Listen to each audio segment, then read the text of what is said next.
სამოქალაქო განათლების მასწავლებელი სოფელ ჭიბათიდან და ხვალ ქუთაისში მაქვს ჩანიშნული სასამართლო. 25 წელია მასწავლებელი ვარ და 25 წლის განმავლობაში ყოველთვის ვცდილობ, რომ ყველაზე მაგარი გაკვეთილი ჩავატარო ყოველ სხვადასხვა დღეს.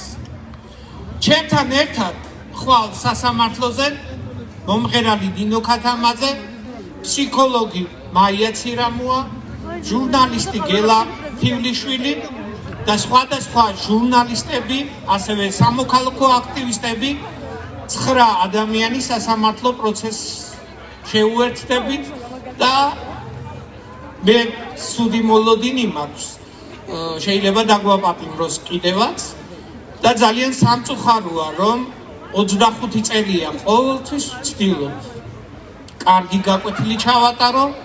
ნინო ქათამაძე ყოველთვის ცდილობს საქართველოს ისე უმღეროს, ვისაც არადროს უმღერია.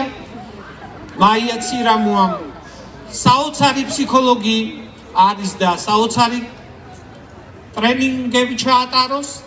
გელამ თივლიშვილმა საოცარი სტატიები დაწეროს თის ამბებით, მაგრამ ჩვენ ხვალ გვაპატიმრებენ. მე ასეთი მოლოდინი მაქვს. ერთადერთი რასაც ვეტყვი იმ ადამიანებს, ვინც ჩუმად არის, ძალიან სამწუხაროა, რომ ისინი ჩუმად არის. და ნუ გეშინიათ ხალხო, იმიტომ რომ საქართველოში თუ ცვლილებებს აპირებ, პირველად აუცილებლად დაგცინებენ და მეც დამცინეს, ბევრს ჩვენთაგანს დასცინეს, მაგრამ დაცინვით რომ ვერაფერი გაახერხე, უკვე გვებრძვიან.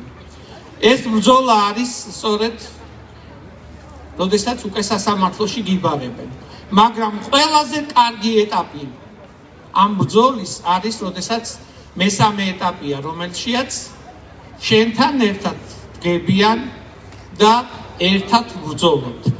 ასე რომ მეგობრებო, ძალიან გთხოვთ, ნუ დაიგვიანეთ და ყოველთვის ისმის შეკითხვა, როდის იქნება შედეგი? მალე იქნება მეგობრებო, ძალიან მალე. ჩვენი ერთობი. დიდი მადლობა.